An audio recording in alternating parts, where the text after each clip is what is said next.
नमस्कार विद्यार्थियों, online classes में आपका स्वागत है। विद्यार्थियों, हमने अपने पिछले वीडियो में पृथ्वी के उद्भव और विकास से जुड़े हुए भौगोलिक समय सारणी को पढ़ा था। भौगोलिक समय सारणी यानी हमारी पृथ्वी के उद्भव और विकास से जुड़े हुए जो समय आधारित तथ्य है वो भौगोलिक समय सारणी के आधार पर, वैसे तो देखें तो बहुत सारे विद्वानों ने अपने मत दिए पृथ्वी की उत्पत्ति और पृथ्वी पे जीवन के उद्भव और विकास के बारे में, लेकिन जो हम मत पढ़ रहे हैं कास्ते द वफन द्वारा आपके पांच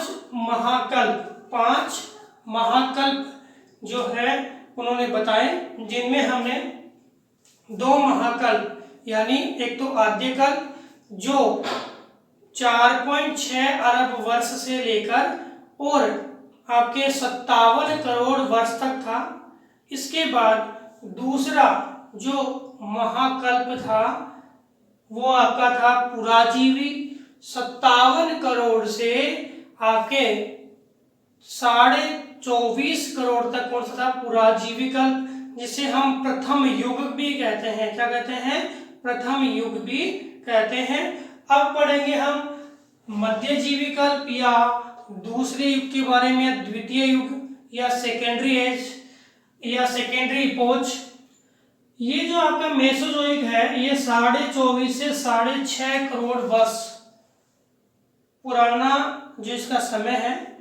अब इसमें 3 काल दिए गए हैं, एक ट्रियासिक, एक जूरासिक और एक क्रीटेशियस।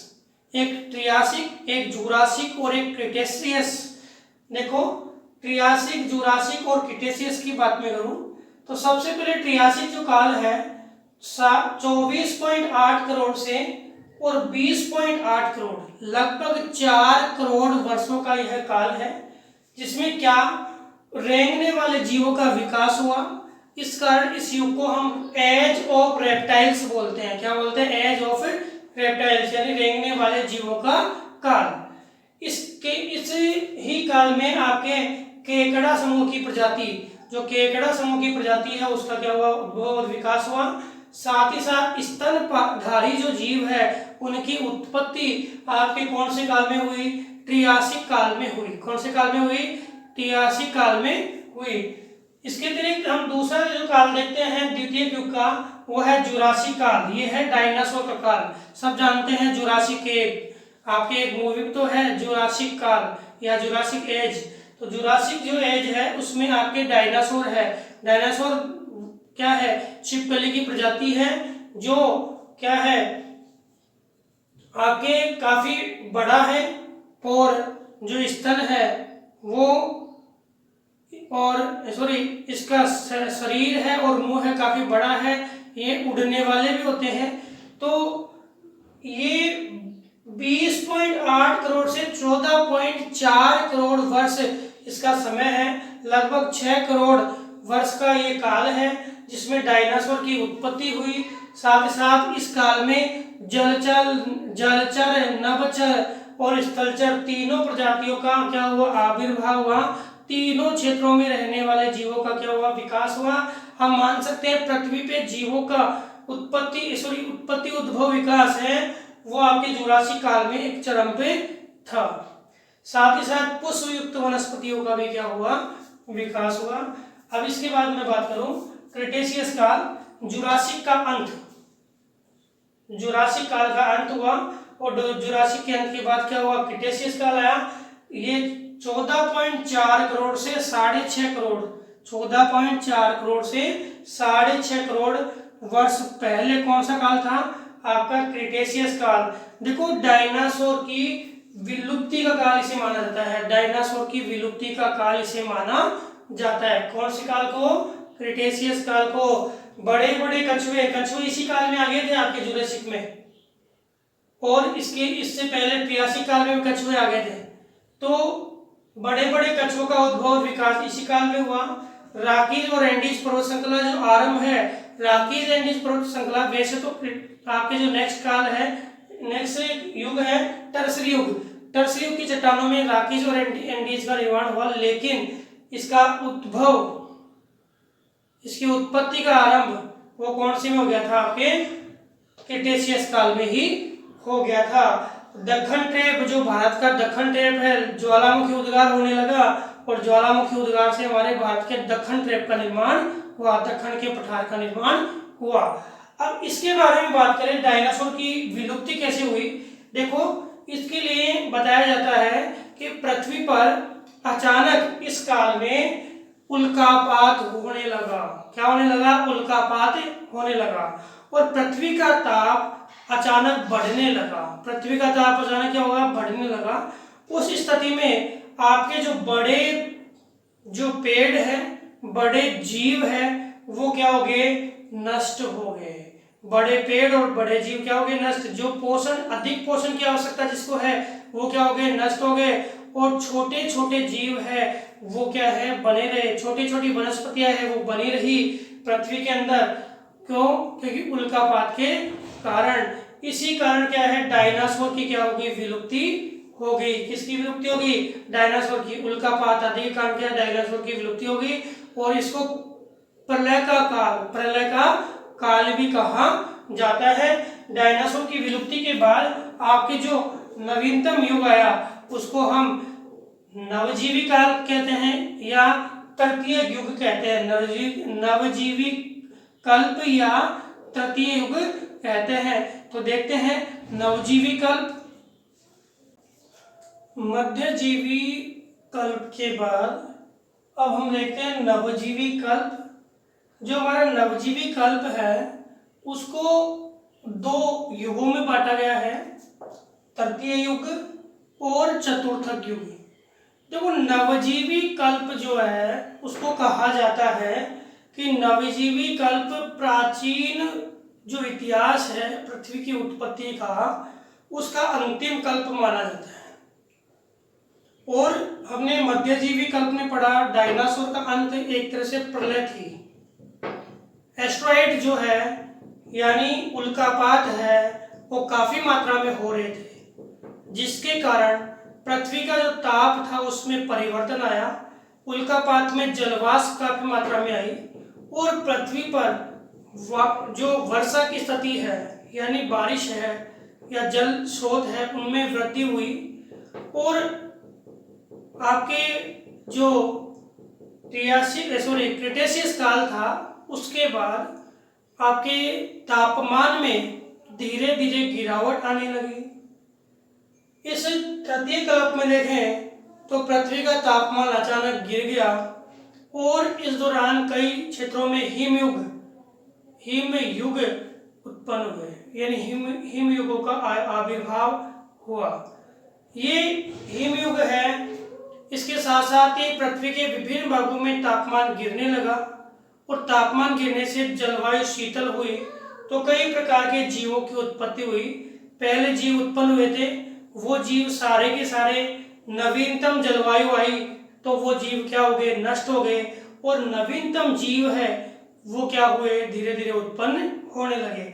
बोला जाता है कि प्रलय के बाद पृथ्वी का जो निर्माण हुआ वह है आपके 6.5 करोड़ वर्ष पहले माना जाता है तृतीय कल्प में। तृतीय कल्प में जो चट्टानें बनी उनमें आपके पर्वतों में देखें तो आपके हिमालय पर्वत है, आल्पस पर्वत है, आपके रॉकीज पर्वत है, एंडीज पर्वत है। ये पर्वतमालाएं जो नवीनतम पर्वतमालाएं जो हमारे भौगोलिक दृष्टि से पढ़ते हैं, नवीनतम पर्वतमालाओं का निर्माण आपके कौन से काल में हुआ? टर्सरी काल में हुआ। इस टर्सरी काल को भी 5 प्रमुख आपके कालों में बांटते हैं: पुरानूतन, आदिनूतन, अधिनूतन, अल्पनूतन और अतिनूतन। हम 5 कल्पों में इसको बांटते हैं। लगभग 20 लाख वर्षों तक ये काल रहा। सबसे बड़ा काल भी है 20 लाख, 6.5 करोड़ से 20 लाख है तो 6.5 करोड़ से 20 लाख का मतलब हो गया आपके 6-6.5 करोड़ आपका ये कल्प या युग रहा। इस युग के जो क्या क्या परिवर्तन है वो हम देखते हैं। सबसे पहले पुरानोत्तर की बात करें यानी पैलियोसीन की बात करें तो 6.5 करोड़ से 5.7 करोड़ वर्ष पहले राकीज पर्वतमाला का आरंभ हो गया था आपके उसी में। लेकिन राकीज पर्वतमाला का निर्माण इसमें हुआ। स्तनपायी आपके उसमें आगे थे, लेकिन स्तनपाइयों का क्या हुआ, विकास इसमें हुआ। पूंछहीन बंदर है, उनका आविर्भाव हो गया और विकास आगे हुआ। चूहों की उत्पत्ति भी इसी काल में मानी जाती है। आदिनूतन या इयोसीन काल है 5.7 करोड़ वर्ष से 3.7 करोड़ वर्ष पहले।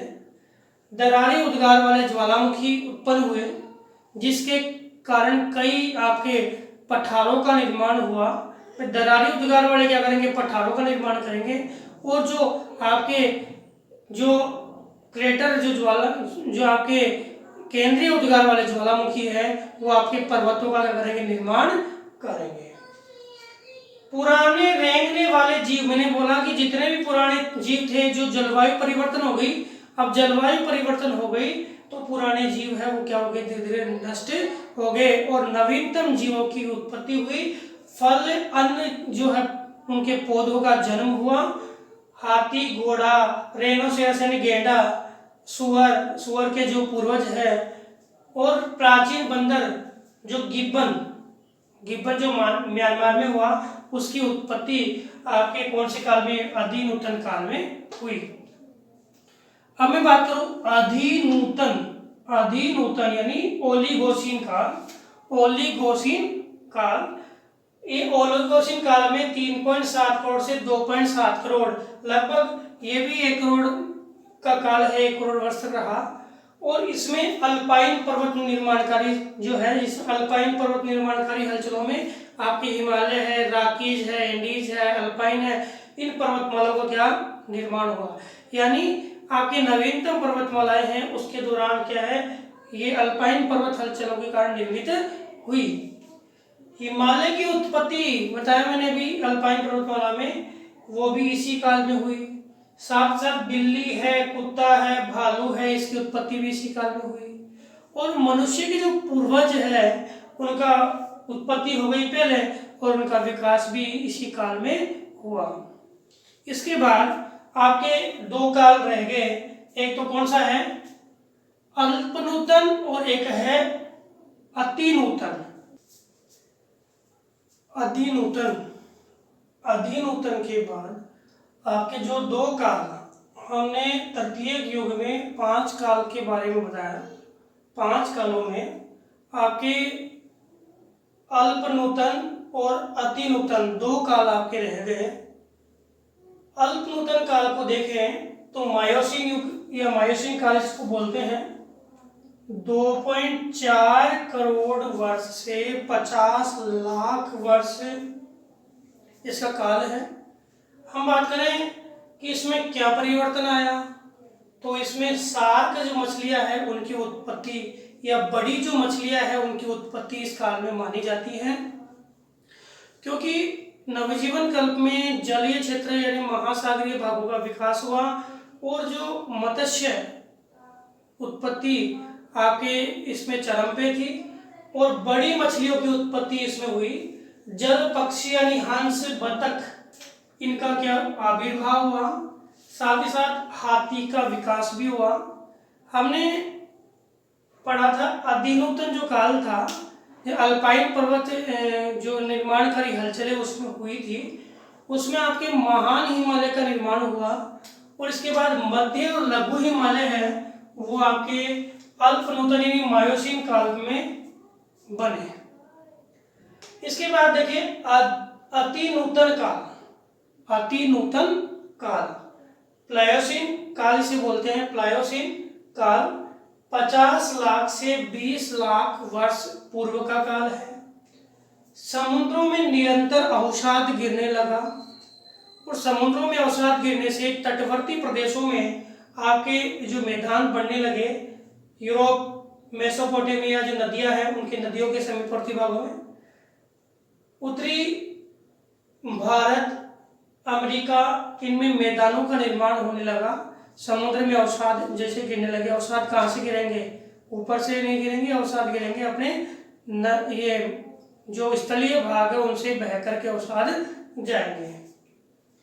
बड़े स्तनपायी जीव है जो मछलियां हैं उनकी धीरे धीरे क्या होने लगी, विलुप्ति होने लगी, विनाश होने लगा इनका, और मानव के पूर्वज है उनका विकास लगातार चल ही रहा था। साथ ही साथ इसी काल में आपके जो जल क्षेत्र हमारे भारत के अंदर देखें तो भारत में आपके जो नदियां थी तलछट लेके आ रही थी, कौन सी, हिमालय की नदियां, और वो तैतीस सागर में आके गिर रही थी। तो तैतीस सागर में आके गिरने से जैसे ही वो यहाँ पे गिर रही थी तो वो तलछटों का जमाव कर रही थी। कहाँ पे, तैतीस सागर में। आपका दक्कन का पठार था, इधर आपका हिमालय था, और ये आपका पूरा का पूरा क्या था, तैतीस सागर। यहाँ पे नदियां आके गिर रही थी, वो क्या कर रही थी, जमाव कर रही थी, और इस जमाव के कारण आपके किसका निर्माण हुआ, भारत के विशाल मैदान का। इसे हम क्या बोलते हैं, भूसन्नति। क्या बोलते हैं, भूसन्नति। भूसन्नति से क्या हुआ, यानी तलछटी जलीय भाग में तलछटी जमाव से मैदानी निर्माण किया गया भूसन्नति। ये भूसन्नति जो है वो विशाल मैदान के निर्माण के लिए जानी जाती है। तो हमने 4 प्रमुख कल्प पढ़े हैं। एक नवीन या नूतन कल्प बोल दो, या इसी नवजीवी कल्प को हम तृतीय कल्प के अंदर और तृतीय युग यानी टर्सरी और क्वार्टरली यानी चतुर्थक युग में भी पढ़ लेते हैं अध्ययन की दृष्टि से, या नवजीवी के बाद नवीन कल्प या नूतन कल्प के रूप में भी हम इसको पढ़ते हैं। तो देखते हैं अगला जो कल्प है, नूतन कल्प या चतुर्थक जो युग। आपके नवजीवी कल्प के बाद देखो, नवजीवी कल्प में कई विद्वान बोलते हैं कि नवजीवी कल्प को 2 युगों में बांटा, टर्सरी और क्वार्टरली, और कई बोलते हैं नवजीवी के बाद आपका 5वां कल्प यानी नूतन कल्प। कौन सा, नूतन कल्प, नियोजोविक जो आपका कल्प है, नूतन कल्प है, ये आपके आता है, और इस कल्प में आपके युग आता है कौन सा, क्वार्टरली। इस युग के काल की बात करें तो 20 लाख वर्ष तक वो था, और 20 लाख से वर्तमान तक का जो है काल वो कौन सा है, आपके चतुर्थक युग।